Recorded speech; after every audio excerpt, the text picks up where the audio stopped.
Soak. Hand of destruction. All the way back, blue. Pull him further. All right, that's good. That's good. Get us out. Lock rocks, hellstones, personals, whatever you got. Stay alive. Shattering pain. Do not get booped. Kill it. Kill it. Booped. Kill it. Hell Go! Yeah! Oh my gosh. Jesus. So stressful. Congratulations, everyone. Oh my gosh. Shit. We're never coming back here, right? Hey, it's Soul, and welcome back to another episode of Warcraft Weekly, and thank goodness it's dead! After like 70-something pulls and getting knocked off and cut by lines and just getting mauled in the face, I watched as history once again was made, but you're just here for my commentary. You don't care. Okay. But I do. Today's show is brought to you by mostly Pony Hunter over on Twitch, you freaking maniac you, as well as our beloved Twitch subscribers and our patrons like newcomer Anthony. Now, let's get to what's up this week. World of Warcraft Shadowlands is on a 20% off sale for today. Yeah, and it's a really short sale, typically timed a few months after the launch of an expansion, almost like the algorithm decided, yes, this is the opportune time to try making more of that money. But there's a more obvious indicator. Patch 905 is out with a bunch of small fixes to make your Covenant decisions a little bit more frustrating, I guess. It's easy to identify progression paths by going the PvP or Mythic Plus route, or you can raid if you're, sort of sadistic. I'll get more into that a little bit later, but now is not a bad time to play what I guess is an unlocked version of Shadowlands. The other week there was some report on WoW subscriber data that really isn't important. Anyone who's paid attention knows that a WoW expansion is met with a lot of interest at the start, and then there's a sharp decline. And then you have this series of ups and downs as patches release until the next expansion. And without citing any hard evidence at all, the same goes for Classic. You just need to recall when layering was a thing early on, when it went away, when it sort of came back, and then when it was gone again, and come Classic BC, we're gonna see the same cycle all over again. Back to Shadowlands though, I also brushed on this topic a while back. Folks like you and I, who have been playing since day one, we like to be in the moment. Maybe we'll complain about the caps and the gating, but we're still plugging away. As time passed and interest dropped for whatever reason, now is this time where Blizzard appeals to a different sort of WoW audience to come in and, check things out. These are the ones who would feel definitely affected by this time gating. These people, obviously I'm overgeneralizing here, they don't complain about it on the forums, they just don't play. They just wait. And now, with a sale to award their patience, they are free to dive in and enjoy the expansion from a different perspective, and get an experience that is not the same as ours. This is part of the so-called Blizzard formula that caters to certain audiences in certain ways, and these audiences will look at each other from our sides like we're oddities. I guess the business nerdy side of me finds this interesting, and you might not. I just wanted to share that thought. So let's move on. Burning Crusade Classic is inching forward with a beta just around the corner and an updated PTR to reflect the upcoming pre-patch that will update Classic realms into a pre-Burning Crusade state. They identified Tuesday, May 18th as a Burning Crusade transition default clone date. It could mean that this is where Classic will take a snapshot of each and every character for later use in case you want to have said character playable in vanilla Classic realms and Burning Crusade Classic realms at the same time. If that's so, the pre-expansion patch may launch either on that day or perhaps the week after. I should also add that under this new Classic paradigm of #some changes, players can roll as Blood Elves and Draenei before the actual launch of BC, meaning that they're going to be charging alongside you folks through the Dark Portal on day one as well, which now it kind of begs the question of when Classic BC will launch. If the pre-expansion patch is in the middle of May and modern expansion pre-patches last about a month, does that mean Classic BC launches in the summer? It sounds like a risky move. At the risk of being optimistic with this vaccine production and the rollout and all that stuff, I imagine that many people are very eager to leave their homes, to get back to work or in-person gatherings, or just to not be at home. Big video game releases tend to avoid the summer months because of vacations and travel.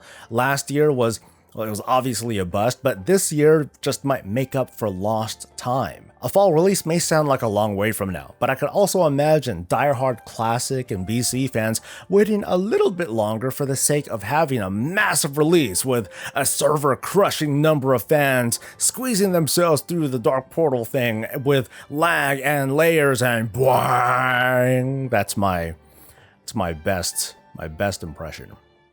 Actually, I think I just made a case as to why Burning Crusade Classic should release in the summer instead. I mean, it can't be all that bad, right? Now with the Classic news out of the way, let's fully return to the Shadowlands. This week's patch 905 came with the common bumps in the road, with jacked up add-ons, soul ash not being delivered properly, and the slower than expected rollout of tree mounts, which quickly turned into a series of living forests springing up all over the world. This tree is like, okay, legit, this tree is cool. It's majestic. It's got, swagger. It'll change colors throughout the season, and it full-on sprints like me going after an ice cream buffet. I have wandered this land for generations, seen entire civilizations take root and grow, and wither to nothing. And yet I walk, ever slow, but ever aware as the winds blow through these branches. Hey, there's a free buffet at Half Hill. Oh snap, you gotta get all you can eat mac and cheese. The rollout of Valor points quickly changed player behavior among dungeon runners. Completing keystones of any level rewards the same amount of Valor, so naturally, fellow meta slaves are hard farming low keys to cap out the extra months worth of Valor they could have received had Valor had been a thing at the start of Shadowlands.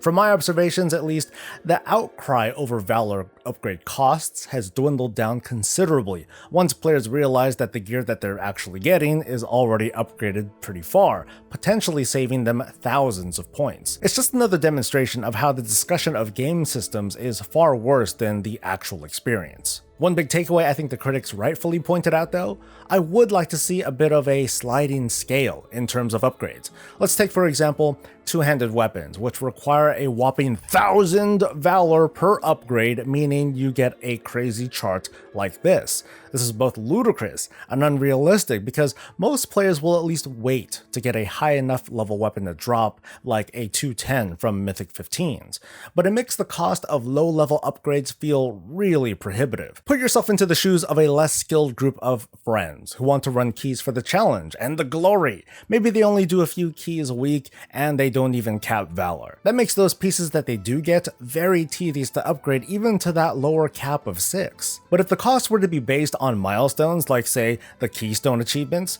this looks a bit more reasonable while still giving a high goal for more hardcore players to reach. It's only been a few days, but the Valor system seems to be received well enough so far, and I'm sure that there are more changes to come. One of the most welcome additions that couldn't be fully verified until patch day was with regards to these milestones themselves. Are they account-wide? And the answer is yes, which despite some of my concerns, is great. PvPers have a path to high-level upgrades through a vendor and conquest upgrades.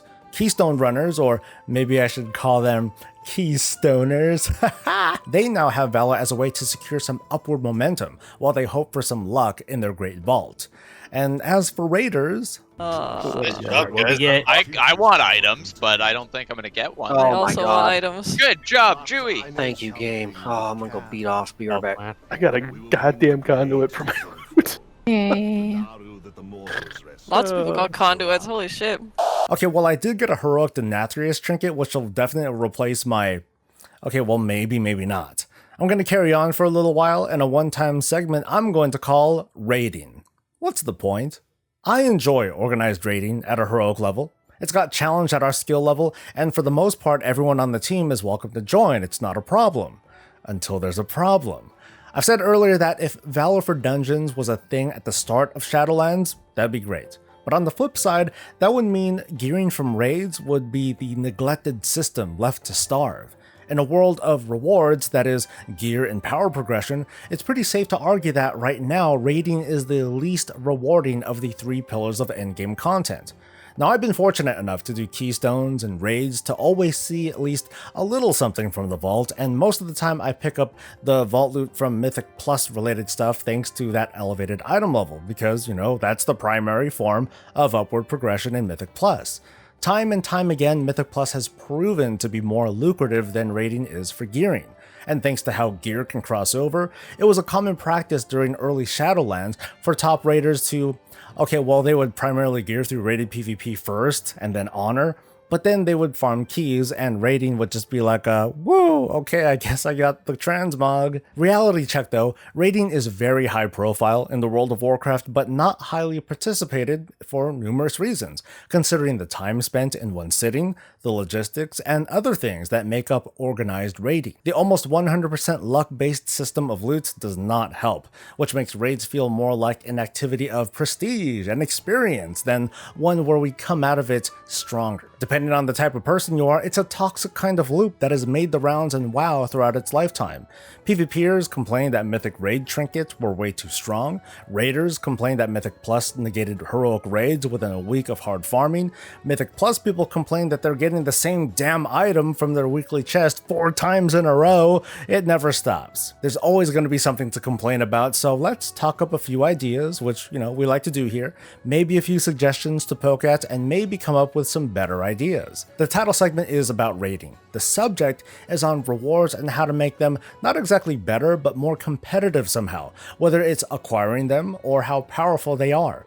One idea is to apply the Valor system to raids, like let it drop from raid bosses and allow its own take on the upgrade system. For example, if I happen to get a drop from Raid Finder difficulty, I can use Valor and apply one upgrade to make it equivalent to normal difficulty, so it's just one upgrade. This would obviously encourage behavior like farming heroic pieces to upgrade them to Mythic, but with only one upgrade, at least you're not farming Raid Finder and normal as well. Naturally, Mythic gear won't be able to upgrade either. The next idea is what's already been hinted during BlizzConline, sets or bonuses that are specific to the raid. Imagine a 4-set bonus that basically increased your health and damage by 15%, but it only works in the raid. That'll certainly funnel efforts mostly into sporting raid gear. There have also been suggestions to increase drop rates, but to also bring back Warforging for those who want to grit their teeth and keep trying to farm for that absolute perfect Warforged set. And then of course there's talk of bringing back a Valor vendor, just sell the gear.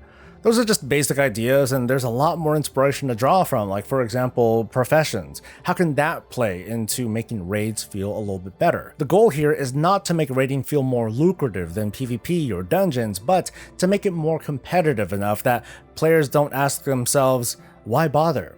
And that's the show. I'm still working on a write-up to address the hidden elephant in the room, the casual audience, and what Blizzard is failing to innovate on. I hope to have some basic ideas to share, and I hope that I get some feedback from you. And no, it isn't really about player housing, but, well, now that I said it, I guess that could always change, right? But some closing thoughts.